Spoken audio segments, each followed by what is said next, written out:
नमस्कार दोस्तों। आशा करता हूँ आप सब बहुत अच्छे होंगे। मेरा नाम है विजय यादव।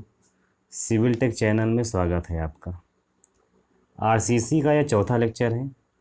इसके पहले के लेक्चर नीचे डिस्क्रिप्शन में दिए गए हैं, आप वहाँ से जाकर देख सकते हैं। इससे पहले वाले लेक्चर में हमने आपको बताया है कि एक्चुअल न्यूट्रल एक्सिस क्या होता है, क्रिटिकल न्यूट्रल एक्सिस क्या होता है, और उनसे संबंधित न्यूमेरिकल भी मैंने आपको बताया है, उनके फार्मूले बताए हैं। आज उनसे संबंधित न्यूमेरिकल हम लगाएंगे। तो आइए क्वेश्चन को देखते हैं। पहला क्वेश्चन इसमें दिया हुआ है, आरसीसी का एक आयताकार धरन है, धरन मतलब बीम, एक बीम है। बीम की साइज़ यहाँ पर दिया हुआ है 260 mm इंटू 600 mm दिया है। क्या है, बीम की जो साइज़ है वो कितना है, 260 mm। ये इसकी चौड़ाई हो गई, और 600 mm दिया हुआ है, जो कि इसकी ओवरऑल डेप्थ अर्थात कैपिटल डी यहाँ पर दिया हुआ है। चलिए आगे दिया है, इसकी तली में 157 mm स्क्वायर, 157 mm स्क्वायर का तनन प्रबलन, तनन प्रबलन मतलब हो गया आपका टेंसाइल स्टील का जो एरिया है यहाँ पर दिया हुआ है, AST की वैल्यू दिया है, कितना है 157 mm स्क्वायर दिया है, 157 mm स्क्वायर दिया हुआ है। अच्छा, आगे आपका दिया हुआ है 50 mm का प्रभावी आवरण, प्रभावी आवरण जो है इसको दिया हुआ है। यानी क्या मतलब है, मतलब ये है कि यहाँ पर AST की वैल्यू दी गई है, कितना दिया है 157 mm स्क्वायर दिया हुआ है। प्रभावी आवरण मतलब हो गया इफेक्टिव कवर। अच्छा, ये इफेक्टिव कवर क्या होता है, तो अभी मैं आपको इसमें समझाऊंगा कि इफेक्टिव कवर, क्लियर कवर, ये सब क्या होते हैं, सब अभी मैं आपको बताऊंगा इसमें। आगे क्या दिया हुआ है, दिया है आपका सिग्मा CB, सिग्मा CB की वैल्यू दी है, कितना दिया है 7 न्यूटन पर mm स्क्वायर दिया हुआ है। सिग्मा ST की वैल्यू दिया है, कितना दिया है 140 mm स्क्वायर, न्यूटन पर mm स्क्वायर दिया हुआ है, 140 न्यूटन पर mm स्क्वायर दिया है आपका सिग्मा ST की वैल्यू। अच्छा, आगे m दिया है, m बराबर मतलब m क्या होता है, m होता है आपका मॉडुलर रेशियो, जिसकी वैल्यू कितना दिया है 13 दिया है, 13 दिया हुआ है। अच्छा, तो आपसे पूछ रहा है कि क्रिटिकल न्यूट्रल एक्सिस और एक्चुअल न्यूट्रल एक्सिस को ज्ञात कीजिए। क्या दिया है, पूछ आपसे ये रहा है कि क्रिटिकल न्यूट्रल एक्सिस और एक्चुअल न्यूट्रल एक्सिस को कैसे ज्ञात करेंगे, ये आपको बताना है। बहुत सिंपल सा क्वेश्चन है, लगभग मैक्सिमम लोगों को आता है। अगर आपको फार्मूला पता होगा तो आप आराम से लगा सकते हो, लेकिन यहाँ पर कुछ कॉन्सेप्ट हैं जिन्हें हमें समझना है कि तनन प्रबलन AST की वैल्यू कैसे निकालते हैं, यानी जो दिया हुआ है क्या होता है AST, इसके बारे में पढ़ेंगे। आगे आपका दिया है प्रभावी आवरण, इफेक्टिव कवर क्या होता है, इसके बारे में समझेंगे थोड़ा सा। और ओवरऑल डेप्थ और इफेक्टिव डेप्थ दोनों में अंतर क्या होता है, इसके बारे में समझेंगे। तो सबसे पहले हम बात करते हैं कि इफेक्टिव कवर और क्लियर कवर क्या होता है। इसके लिए मान लीजिए कि हमने एक यहाँ पर एक बीम बना लिया, ये बीम का जो है क्रॉस सेक्शन आपको दिखाया गया है, इस तरह की एक बीम है। ठीक है, इस बीम पर जो है ये जो एक्सिस आपको दिखाई जा रही है न्यूट्रल एक्सिस है, इसको हमने मान लिया कि क्या है, ये न्यूट्रल एक्सिस है। ठीक है, अच्छा अब समझिए कि इस बीम के ऊपर वाला हिस्सा, ये जो हिस्सा दिख रहा है आपको, ठीक है, न्यूट्रल एक्सिस के ऊपर वाले हिस्से को बोला जाता है कंप्रेशन जोन। क्या बोलते हैं, कंप्रेशन जोन। न्यूट्रल एक्सिस के ऊपर वाले बीम के जितने भी हिस्से होते हैं उनको बोलते हैं कंप्रेशन जोन, और न्यूट्रल एक्सिस के नीचे वाले हिस्से को क्या बोलते हैं, इसको बोलते हैं टेंशन जोन। ठीक है, एक हो गया आपका कंप्रेशन जोन, दूसरा आपका हो गया टेंशन जोन। अच्छा, अब हम बात करें कि कंप्रेशन जोन की जो सबसे ऊपरी वाली परत दिया है, ये वाली ऊपर वाले हिस्से से लेकर के और टेंशन जोन के सबसे निचली वाली परत, इनके बीच की जो टोटल डेप्थ निकल कर आ रही है, इसी को बोला जाता है ओवरऑल डेप्थ, और इसी को कैपिटल D से डिनोट करते हैं। बात समझ में आ रही होगी। जो कैपिटल D क्या होता है, कैपिटल D जो होता है ओवरऑल डेप्थ बोलते हैं इसको, इसको जो है टोटल डेप्थ भी बोलते हैं। और ये क्या होती है, जो बीम होती है उसकी ओवरऑल गहराई होती है, टोटल गहराई होती है कंप्रेशन जोन के ऊपरी हिस्से से लेकर के टेंशन जोन के निचले हिस्से तक की टोटल डेप्थ होती है। ये तो कैपिटल D से डिनोट करते हैं। अब हम समझते हैं कि इफेक्टिव डेप्थ क्या होता है। इफेक्टिव डेप्थ क्या होता है इसके बारे में समझेंगे, उससे हमें पता चलेगा कि इफेक्टिव कवर क्या होता है, इसके बारे में भी पहले हम समझेंगे। ठीक है, मान लीजिए कि हमारा यहाँ पर क्या दिया हुआ है, एक बीम का क्रॉस सेक्शन यहाँ पर दिखाया गया है। ये हमारा क्रॉस सेक्शन है, किसका है, बीम का। ठीक है, अब बीम पर क्या होगा, यहाँ पर एक न्यूट्रल एक्सिस है, ये हमारा क्या है, ये हमारा जो है वो न्यूट्रल एक्सिस है। ठीक है, चलो मान लिया कि ये हमारा न्यूट्रल एक्सिस है। न्यूट्रल एक्सिस पर यानी इसके नीचे क्या होगा, टेंशन जोन होगा।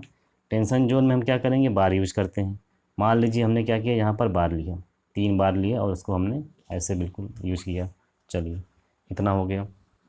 अब देखिए जो हमने यहाँ पर बार यूज़ किया है उस बार के सेंटर, बार का सेंटर अगर निकालें तो ये सेंटर लाइन मिलेगी हमको, जो कि बार के सेंटर से होते हुए जाएगी। ठीक है, ये बिल्कुल जो आप बार यूज़ कर रहे हैं बार के बिल्कुल सेंटर से होते हुए एक लाइन जाती है। अब यहाँ पर क्या होता है, कंप्रेशन जोन के ऊपरी वाले हिस्से से लेकर के जो आपका बार यहाँ पर यूज कर रहे हैं उस बार के सेंटर तक की जो टोटल डेप्थ होती है, इसी को हम बोलते हैं इफ़ेक्टिव डेप्थ। क्या बोलते हैं, इफ़ेक्टिव डेप्थ बोलते हैं। इसको स्मॉल डी से डिनोट करते हैं। तो अब आपको शायद समझ में आ गया होगा कि टोटल डेप्थ और इफ़ेक्टिव डेप्थ दोनों में अंतर क्या होता है। दोनों में अंतर समझ में आ गया होगा। जो टोटल डेप्थ होता है वो क्या होता है कि न्यूट्रल एक्सिस के ऊपर जो कंप्रेशन जोन है उसके ऊपरी वाले हिस्से से लेकर के न्यूट्रल एक्सिस के जो नीचे टेंशन जोन है उसके निचले हिस्से तक की टोटल डेप्थ हमारी क्या कहलाती है, वो टोटल डेप्थ कहलाती है। ओवरऑल डेप्थ जो होती है वो टोटल डेप्थ कहलाती है।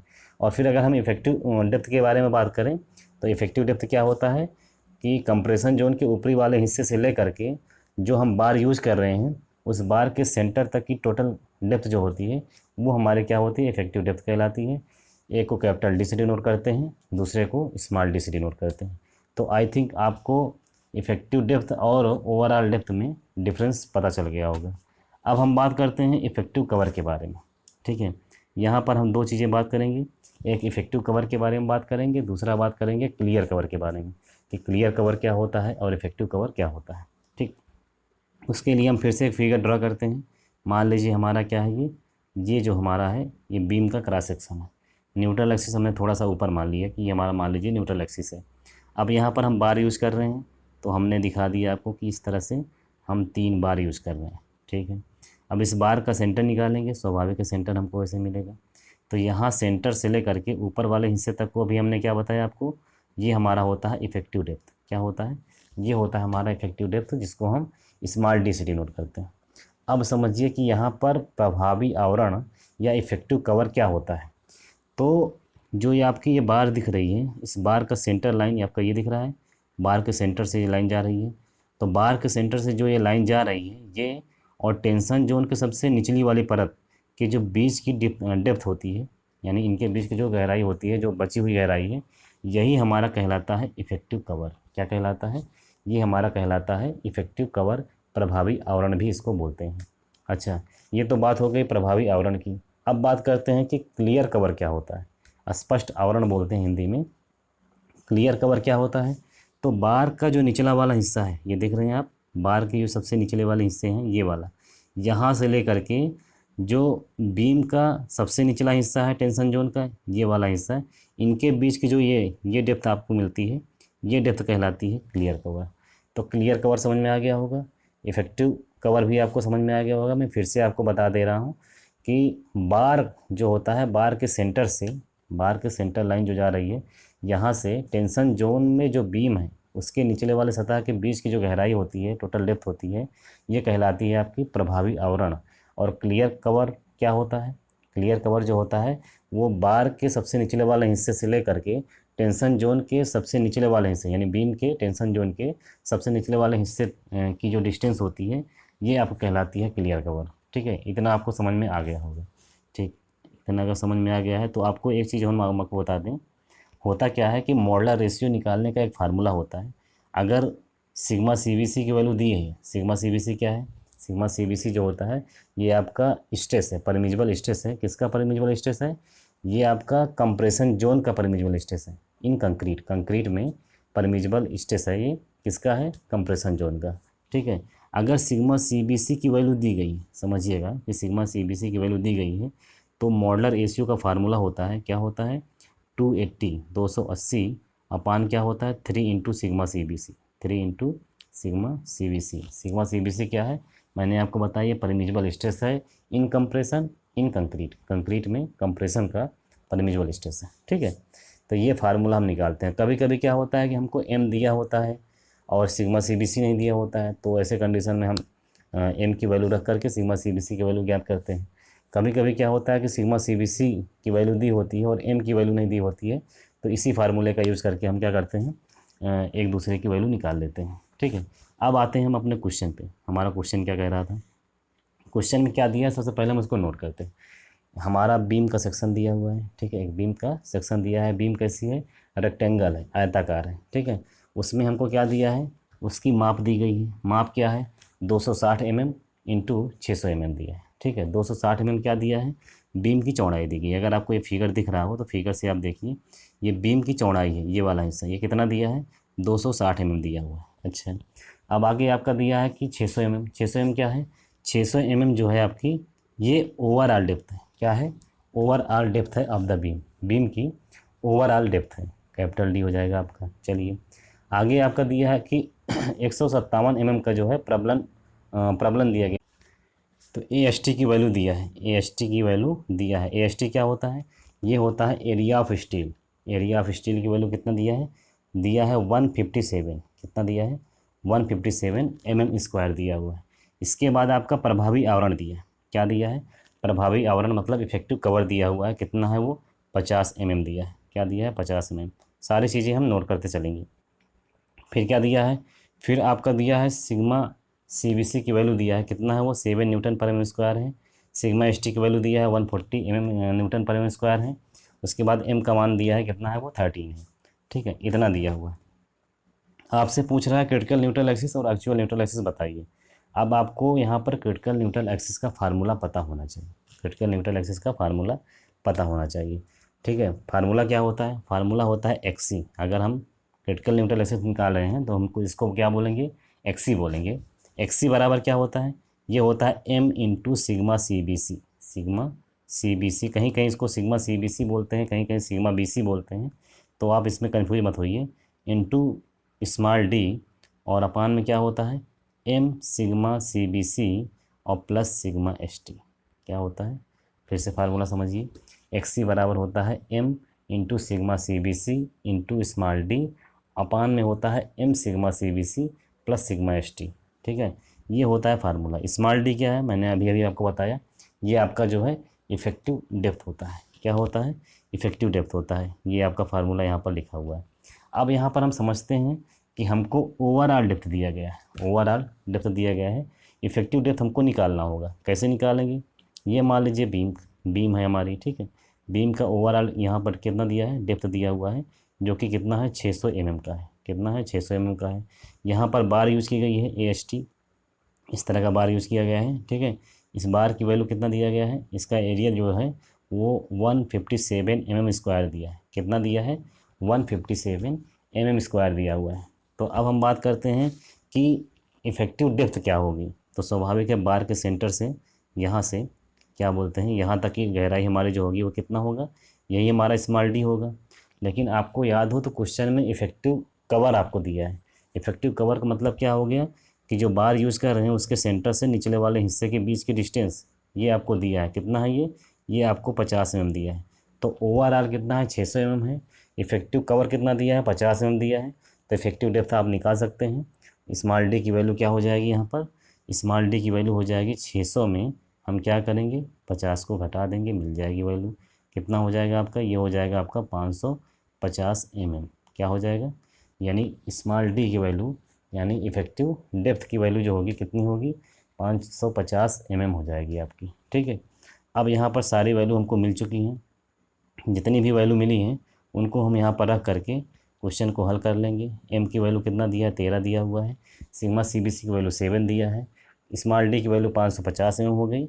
सारी वैल्यू रख करके हल करेंगे तो XC की वैल्यू कितना मिल जाएगी हमको, ये मिल जाएगा 216.67 यानी 6-7 mm हो जाएगा। क्या हो जाएगा, 216.67 mm जो है यहाँ से XC की वैल्यू मिल जाएगी हमको। इस तरह से हम ज्ञात कर लेंगे। अब हम आते हैं एक्चुअल न्यूट्रल एक्सिस को। क्या होता है, ये तो हमारा क्रिटिकल न्यूट्रल एक्सिस निकल गया है। अब आगे हमें क्या निकालना है, एक्चुअल न्यूट्रल एक्सिस निकालना है। तो एक्चुअल न्यूट्रल एक्सिस निकालने के लिए फार्मूला क्या होता है, फार्मूला होता है bx²/2 बराबर होता है m इंटू AST कोष्टक में d-x। फार्मूला फिर से समझिए, फार्मूला ही मेन है यहाँ पर। अगर आपको फार्मूला पता होगा तो आप एक्चुअल न्यूट्रल एक्सिस हो या क्रिटिकल न्यूट्रल एक्सिस हो, कुछ भी हो आप निकाल सकते हैं। ठीक है। तो एक्चुअल न्यूट्रल एक्सिस का फार्मूला क्या होता है, बी एक्स का स्क्वायर बाई 2 बराबर M into A S T कोष्टक में डी माइनस एक्स। ठीक है। अब यहाँ पर एक्स क्या है, एक्स ही हमारा जो है एक्चुअल न्यूट्रल एक्सिस है, यही हमें निकालना है। ठीक है। बी की वैल्यू कितना दिया था, 260 दिया हुआ था। एक्स हमको निकालना है तो एस स्क्वायर बाई 2 हो गया, ये बराबर हो जाएगा एम की वैल्यू कितना दिया है, 13 दिया हुआ था। ए एस टी की वैल्यू 157 दिया हुआ है, स्मॉल डी का 550 हो गया, माइनस एक्स।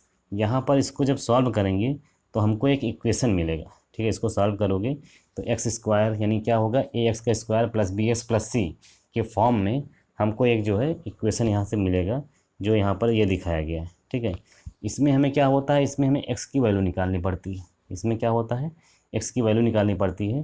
तो इसके लिए हम क्या यूज़ करते हैं, सीधी धाराचार का फार्मूला यूज़ करते हैं। क्या यूज़ करते हैं, सीधी धाराचार का फार्मूला यूज़ करते हैं। फार्मूला क्या होता है, फार्मूला होता है minus B plus minus under root B का स्क्वायर माइनस 4ac अपान 2 ये होता है। फिर फार्मूला फिर से समझिए, minus B plus minus under root B का square minus 4ac upon 2a। ठीक है। इस तरह से फार्मूला यूज़ करते हैं। बी क्या होता है, अगर आप फार्मूला के लिए इक्वेशन पता होगा, इक्वेशन क्या होता है, ए एक्स का स्क्वायर प्लस बी एक्स और प्लस सी। ठीक है। क्या होता है फार्मूला, ये आपका जो है इक्वेशन का फॉर्म है, इस इक्वेशन का ये रूप होता है। इसमें ए की वैल्यू कितना दिया है, ए की वैल्यू यहाँ पर कितना है, 1 है। अगर आप इस इक्वेशन को ध्यान से देखिए तो ए की वैल्यू कितना हो जाएगी, 1 हो जाएगी। ठीक है। इसके बाद बी की वैल्यू दिया है, बी बराबर कितना हो गया, यहाँ पर 15.7 दिया हुआ है। सी की वैल्यू कितना हो जाएगी, सी की वैल्यू हो जाएगी आपको यहाँ पर 8635 ये दिया हुआ है। इन तीनों की वैल्यू क्या करेंगे, इस धाराचार वाले फार्मूले पर रख देंगे, रख करके इसको सॉल्व करेंगे तो हमारा आंसर कितना मिल जाएगा, एक्स की वैल्यू मिल जाएगी। यानी एक्स की वैल्यू यहाँ पर क्या मिल जाएगी, 85.40 क्या हो जाएगा, 85.40 यहाँ से हमें एक्स से बोले तो एक्चुअल न्यूट्रल एक्सिस का मान पता चल जाएगा। ठीक है। तो इस तरह से हम क्या करते हैं, इस क्वेश्चन में क्रिटिकल न्यूट्रल एक्सिस हो या एक्चुअल न्यूट्रल एक्सिस हो, दोनों को सॉल्व करते हैं। तो आई थिंक आपको ये चीज़ समझ में आई होगी। अगर आपको ये सेशन पसंद आए तो चैनल को लाइक करें, शेयर करें, सब्सक्राइब करें। थैंक यू, धन्यवाद।